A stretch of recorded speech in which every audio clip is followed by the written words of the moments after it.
పోచమ్మ, దుర్గమ్మ, మైసమ్మ ఇలా ఏ పేరుతో పిలిచినా సరే గ్రామ దేవతలు గ్రామాల్ని రక్షించే దేవతలుగా తెలంగాణ రాష్ట్రంలో పూజింపబడుతున్నాయి. ప్రతి గ్రామంలో కూడా గ్రామ దేవతలు లేని గ్రామం తెలంగాణ రాష్ట్రంలో ఉండదు. ఒక్కో గ్రామంలో ఒక్కో పేరుతో పిలిచి పొలిమేరల్లో ఉండే దేవతల ముందు నైవేద్యంగా కోళ్ళు మేకల్ని బలిచ్చి నైవేద్యంగా సమర్పించే సంస్కృతి మన దేశంలో ఉంది. మన తెలంగాణ రాష్ట్రంలోనే కాదు, దక్షిణాది రాష్ట్రాల్లో ద్రవిడ సంస్కృతిలో భాగంగా ఈ గ్రామ దేవతల ముందు బలి ఇవ్వడం అనేది అనాదిగా కొనసాగుతున్నటువంటి ఆచారం. కానీ దీనికి భిన్నంగా తెలంగాణ రాష్ట్రంలోని ఈ గ్రామంలో ఒక వింత ఆచారం ఉంది. సంవత్సరానికి ఒకసారి జరిగే కలియుగ దైవం, కలియుగ ప్రత్యక్ష దైవం ఏడుకొండల వెంకటేశ్వర స్వామికి సంబంధించి, దేవాలయానికి సంబంధించి రథయాత్ర జరుగుతుంటే సాక్షాత్తు ఆ వెంకటేశ్వర స్వామి రథం ముందే కోళ్ళు మేకల్ని బలిచ్చే సాంప్రదాయాన్ని మనం ఈ గ్రామంలో చూస్తుంటాం. ఈ గ్రామం ఎక్కడో లేదు, తెలంగాణ రాష్ట్రం కరీంనగర్ జిల్లా చిగురుమామిడి మండలం సుందరగిరి గ్రామంలో కలియుగ దైవం వెంకటేశ్వర స్వామి, సుందరగిరి మీసాల వెంకటేశ్వర స్వామికి సంబంధించి దేవాలయానికి సంబంధించి సుందరగిరి గ్రామం నుంచి ఇదొక వింత ఆచారంగా కొనసాగుతూ ఉంది. దాదాపు 1200 సంవత్సరాల చరిత్ర కలిగిన ఈ దేవాలయానికి సంబంధించి చరిత్ర మనం గమనించినట్లయితే ఎంతో ఆసక్తికర విషయాలు ఎన్నో ఉంటాయి.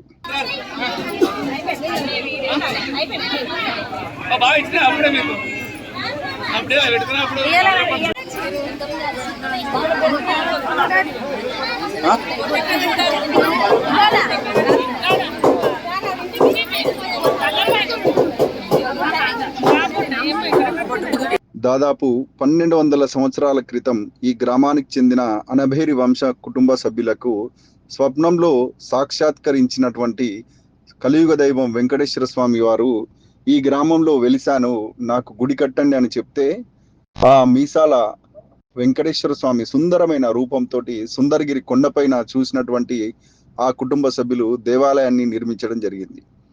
సుందర రూపంతో ఉండే, సుందరమైన పరిసరాలుగా ఉండే ఒక కొండపైన ఉన్న ప్రాంతం కాబట్టే ఈ ప్రాంతానికి సుందరగిరి అనే పేరు రావడమే కాదు, కలియుగ దైవం వెంకటేశ్వర స్వామి ఇక్కడ సాక్షాత్కరించడమే కాకుండా ఈ ప్రాంత ప్రజలకే కాదు, చుట్టుపక్కల జిల్లాలకు సంబంధించి కొన్ని వేలాది లక్షలాది మంది భక్తులు ఇక్కడికి రావడం, వారు అనుకున్న కోరికల కోసం మొక్కులు చెల్లించడం, ఆ మొక్కులు కోరికలు తీరడంతో వారు కంటిన్యూగా ఈ ప్రాంతానికి సందర్శించడం, ఎన్నో వివాహాలకు సంబంధించిన కార్యక్రమాలు కూడా ఇక్కడ జరగడం, ఇక్కడ గొప్ప సంస్కృతి సాంప్రదాయాలకు విరాజిల్లుతున్నటువంటి ఒక గొప్ప కేంద్రంగా ఈరోజు సుందరగిరి వెంకటేశ్వర స్వామి దేవాలయం ఉంది. ఒక్కో ప్రాంతానికి ఒక్కో స్థల పురాణం ఉంటుంది, ఒక్కో ప్రాంతానికి ఒక్కో గొప్పతనం ఉంటుంది, ఒక్కో ప్రాంతానికి ఒక్కో ఆచార వ్యవహారాలు ఉంటాయి. ఇక్కడ కూడా మనం గమనించినట్లయితే ఇక్కడ వెంకటేశ్వర స్వామి రథం ముందు బ్రహ్మోత్సవాల్లో భాగంగా చివరి రోజైనటువంటి రథోత్సవంలో ఊరంతా కూడా పాల్గొని కులాలకు అతీతంగా పాల్గొన్నటువంటి భక్తులు ఆనందోత్సాహాల మధ్య రథయాత్ర గ్రామ వీధుల్లో కొనసాగుతుంటే ఆ రథం ముందు భక్తి ప్రపత్తులతోటి, పూర్తి భక్తి పారవశ్యంతో అనేక రకాల నృత్యాలు చేస్తూ ఆనందోత్సవాల మధ్య రథయాత్ర కొనసాగుతూ ఉంటే ఆ రథం ముందు నమ్మకంతో వారి నమ్మకానికి అనుగుణంగా కోళ్లను మేకల్ని బలిచ్చి వారి బంధువులను పిలుచుకొని ఆ ఆనందాన్ని పంచుకునే సన్నివేశాన్ని మనం ఈ గ్రామంలో చూస్తుంటాం. ఆచారం తప్పు ఒప్పు అనే విషయాన్ని పక్కకు పెడితే అనాదిగా కొనసాగుతున్నటువంటి ఆచారం పట్ల, ఆ నమ్మకం పట్ల, ఆ గ్రామ ప్రజల విశ్వాసం పట్ల, ఆ భక్తి భావం పట్ల మనం నమ్మకం చూడాల్సిన అవసరం ఉంటుంది. ఇక్కడ మనం గమనించినట్లయితే భక్త కన్నప్ప కథ మనం వినే ఉంటాం. భక్తితో కూడినటువంటి ఒక సంఘటన మనం చూస్తూనే ఉంటాం. సాక్షాత్తు శివునికి ఆయన మాంసాన్ని నైవేద్యంగా సమర్పించినప్పటికీ శివుడే ఆయనకు సాక్షాత్కరించి ఆ భక్త కన్నప్పను భక్తికి మెచ్చి ఒక గొప్ప భక్తుడిగా నేడు చరిత్రలో నిలిచే విధంగా ఉన్నటువంటి సందర్భాన్ని మనం గమనిస్తుంటాం. నిజంగా ఆచారం అనేది గొప్పది, ఆచార వ్యవహారాలు అనేది గొప్పగా చూసుకున్నట్టయితే నమ్మకం, భక్తి కూడా చాలా గొప్పగా అనేది ఈ గ్రామంలో మనం చూస్తుంటాం. వెంకటేశ్వర స్వామికి ఎక్కడా కూడా దేశంలో ఎక్కడా కూడా ఇలా బలులు ఇచ్చే సంస్కృతి, కోళ్ళు మేకల్ని బలిచ్చే సంస్కృతి మనం ఎక్కడా చూడం. కానీ ఈ గ్రామంలో ప్రత్యేకంగా ఉన్నప్పటికీ తప్పు ఒప్పు అనే విషయాన్ని మాట్లాడకుండా నిజంగా ఏది తప్పు ఏది ఒప్పు అనేది ఆలోచించకుండా మనం గమనించినట్లయితే ఆచారాలు వ్యవహారాలు అనే పుట్టక ముందే, మనకు నాగరికత పూర్తిగా తెలియక ముందే 1200 సంవత్సరాల క్రితమే ఇక్కడ దైవం వెలిసి ఇన్నేళ్లు కూడా ఇక్కడ కొంగు బంగారంగా సుందరగిరి ప్రాంతంలో భక్తులకు కోరిన కోరికలు నెరవేరుస్తున్నటువంటి వెంకటేశ్వర స్వామి మీద ఉన్న భక్తి ప్రపత్తులతోటి, ఆ భక్తితోటి చేసే కార్యమే, చేసే నైవేద్యమే గొప్పదిగా మనం చూడాల్సిన అవసరం ఉంటుంది.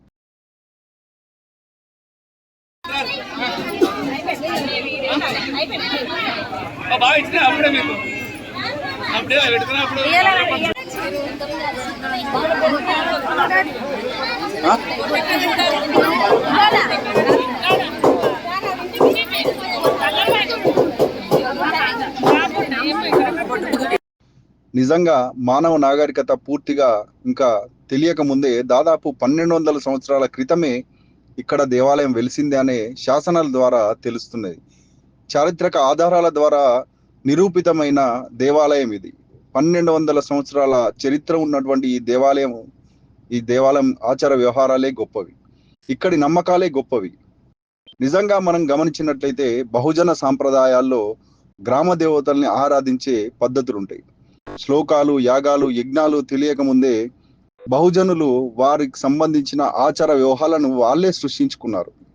ఏదైతే మనం సాధారణమైన వ్యవహారాలకు సంబంధించి, సాధారణమైన కట్టుబాట్లకు సంబంధించి తమకు కష్టం వస్తే, తమకు బాధ కలిగితే మొక్కి ఆ మొక్కును చెల్లించే సంస్కృతిని మనం చూస్తుంటాం. గ్రామ దేవతల రూపంలో చిన్న కష్టం వచ్చినా, బాధ అయినా, సంతోషమైనా, పెళ్ళైనా, ఏదైనా సరే ఆ గ్రామ దేవతల దగ్గరికి వెళ్ళి ఆ గ్రామ దేవతల ముందు మనం కోళ్ళు మేకల్ని బలిచ్చి ఆ ఆహారాన్ని నైవేద్యంగా పెట్టి ఆ ఆనందాన్ని పంచుకుంటాం, ఆ కష్టాన్ని పంచుకుంటాం. ఇది ఈ బహుజన సంస్కృతి సాంప్రదాయాలు ఉంటాయి. చాలా సాధారణ వ్యవహారాల శైలిలో ఉండే ఈ బహుజన సాంప్రదాయాల ముందు తర్వాత పెరుగుతున్నటువంటి ఆచార వ్యవహారాలకు సంబంధించి, ఆహార వ్యవహారాలకు సంబంధించి మనం గమనించినట్లయితే అసలు ఏది తప్పు ఏది ఒప్పు అని అనలేని పరిస్థితిలో మనం ఉన్నాం.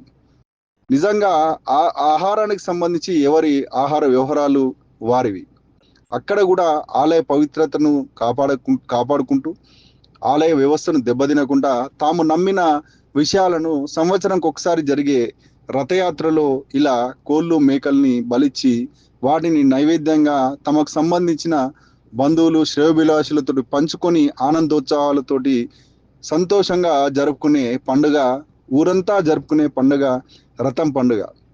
వారి ఆచార వ్యవహారాలను గౌరవిద్దాం, వారి సంప్రదాయాలను కొనసాగించి నేటి కాలమాన పరిస్థితులకు అనుగుణంగా వెంకటేశ్వర స్వామి ముందు ఇలా చేయడం కరెక్టా తప్ప అనే వ్యవహారాల జోలికి పోకుండా ఆ గ్రామ నమ్మకాల్ని కాపాడాల్సిన అవసరం ఉంది. భిన్న జాతులు, భిన్న సంస్కృతులు, భిన్న ఆచార వ్యవహారాలు, విభిన్నమైన భాషలు, ఇలా అన్ని కలగలిపిన సాంస్కృతిక వారసత్వమే భారతదేశం. భారతదేశం అంటే ఏదో ఒక ప్రాంతం కాదు, ఒక భాష కాదు, ఒక సంస్కృతి కాదు, ఒక సాంప్రదాయం కాదు. వాతావరణ పరిస్థితులు వేరుగా ఉంటాయి, మనుషుల ఆలోచన విధానం వేరుగా ఉంటుంది, మనుషుల రంగు వేరుగా ఉంటుంది. ఇలా భిన్న సంస్కృతుల ఆచార వ్యవహారాలన్నీ కలిపిందే భారతదేశం. కాబట్టి భారతదేశంలో మనం ఎన్నో సంస్కృతి సంప్రదాయాలను మనం చూస్తూనే ఉంటాం. ఒక్కో ప్రాంతంలో ఒక్కో రకంగా ఉంటుంది. ఒక ప్రాంతంలో మద్యాన్ని నైవేద్యంగా సమర్పించే ప్రాంతం కూడా మనం చూస్తుంటాం. ఇండోర్లో మద్యాన్ని నైవేద్యంగా సమర్పిస్తుంటారు. కాలభైరవ స్వామికి మద్యాన్ని నైవేద్యంగా సమర్పిస్తుంటారు. ఇలా చూసినట్టయితే శక్తి పీఠాల్లో మనం చూసినట్టయితే విజయవాడలో ఏ రకమైన ఆచార వ్యవహారాలు ఉంటాయో, కానీ గౌహతిలో కూడా శక్తి పీఠమే. కామాఖ్య అమ్మవారికి కూడా భిన్నమైన మద్యం, మాంసం కూడా నైవేద్యంగా సమర్పించే సంస్కృతి మనం చూస్తుంటాం. కానీ ఇక్కడ తప్పు ఒప్పు అని గమనించడం కానీ, లేదా ఇక్కడ అక్కడ ఏది గొప్ప అనే ఆ విషయం కానీ మనం చూడాల్సిన అవసరం లేదు. దేనికి అదే గొప్పది, ఏ శక్తి పీఠానికి అదే గొప్పది. అంతే గొప్ప ప్రాముఖ్యంతో విరాలి ఇల్లుతున్నటువంటి క్షేత్రాలను మనం ఎన్నో చూస్తూనే ఉంటాం. అలాగే ఈ గ్రామంలో కూడా అనాదిగా వస్తున్నటువంటి వారి సంప్రదాయానికి సంవత్సరానికి ఒకసారి జరిగే వెంకటేశ్వర స్వామి రథోత్సవం గురించి సంవత్సరం అంతా ఆ ఊరి ప్రజలు ఎదురు చూస్తుంటారు. ఎప్పుడెప్పుడు వెంకటేశ్వర స్వామి మా ఇంటి ముందుకు వస్తాడా, మా వీధికి వస్తాడా అని ఎదురు చూస్తూ ఆ రోజు రాగానే భక్తి శ్రద్ధలతోటి అందరూ ఆ నియమాలు పాటిస్తూ అక్కడికి వచ్చేసి రథం ముందు వచ్చి స్వామివారిని దర్శించుకొని స్వామివారి ఆశీర్వాదం తీసుకుంటారు. అలాగే అక్కడ ఒక గొప్ప ఆచారం ఉంటుంది. అక్కడ తైలాభిషేకం, తైలం ఇవ్వడం జరుగుతుంది. తైలం ఇవ్వగానే ఆ తైలాన్ని ఆ తలకు అంటుకొని ముందుకు వెళ్ళడం జరుగుతుంటది. దానిలో భాగంగానే ముందుకు వెళ్ళినట్టయితే ఆ రథం ముందు కొద్ది దూరంలో తమ నమ్మకానికి అనుగుణంగా చేస్తున్నటువంటి కోళ్ళు మేకల్ని బలిచ్చే సంప్రదాయం కొనసాగుతూ భక్తి శ్రద్ధలతోటి స్వామివారిని వీధుల గుండా ఊరేగించి విజయవంతంగా కార్యక్రమం చేసుకొని మళ్ళీ సంవత్సరం కోసం ఎదురు చూస్తుంటారు. ఇది ఈ గ్రామం యొక్క పరిస్థితి. నిజంగా వారి సాంప్రదాయాలు వర్ధిల్లాలి, వారి ఆచార వ్యవహారాలు వర్ధిల్లాలి, వారి భక్తి గొప్పగా వర్ధిల్లాలని కోరుకుందాం. అలాగే సుందరమైన ఆ సుందరగిరి వెంకటేశ్వర స్వామి యొక్క కృపా కటాక్షాలు కూడా మనందరికీ కూడా కలగాలని మనస్ఫూర్తిగా కోరుకుందాం. ఈ దేవాలయం మరియు రథోత్సవానికి సంబంధించి గ్రామ పెద్దలు ఇలా వివరించారు.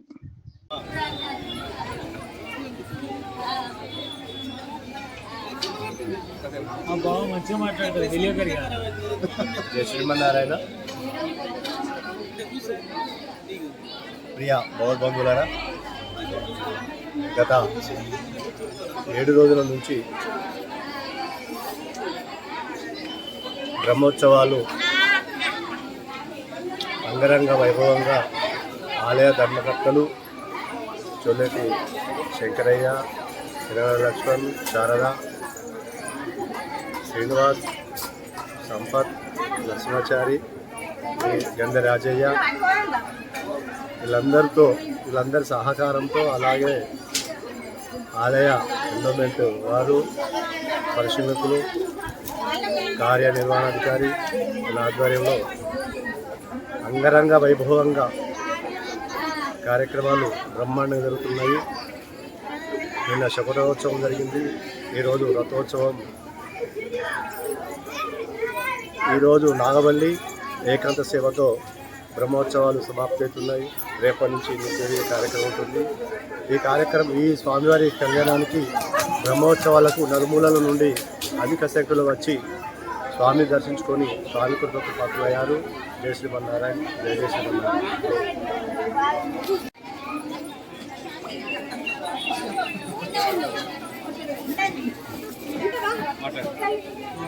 ఈరోజు మన సుందరగిరి శ్రీ వెంకటేశ్వర స్వామి బ్రహ్మోత్సవాలు స్టార్ట్ అయ్యి ఈ రోజుకు ముగియనున్నాయి. కావున ఈ యొక్క గుడి యొక్క ప్రత్యేకత ఏంటంటే మీసాల వెంకటేశ్వర స్వామి అంటారు. కోరినటువంటి మొక్కులు తీర్చే వెంకటేశ్వర స్వామి అంటారు. ఇక్కడ ఏంటంటే ఇక్కడ ఏటపిల్లలను కూడా కోస్తారు. ఏది మన కోరినటువంటి కోరికలు తీర్చినట్టయితే అయ్యా మేము చేస్తామని చాలా ప్రత్యేకత ఉన్నది. ఈ గుట్ట పైన కూడా వెంకటేశ్వర స్వామి ఉన్నాడు.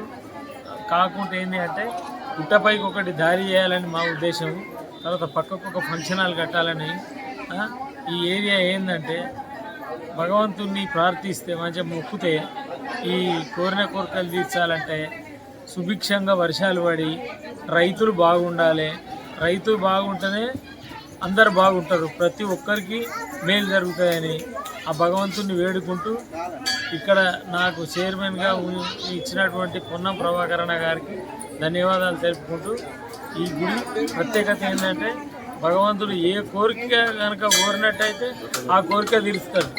అందుకొరకనే ప్రతి సంవత్సరం ప్రతిరోజు వచ్చి మొక్కులపై చెప్పుకొని ఈ గుడి బాగుపడాలని ఆ వెంకటేశ్వర స్వామిని వేడుకుంటాను.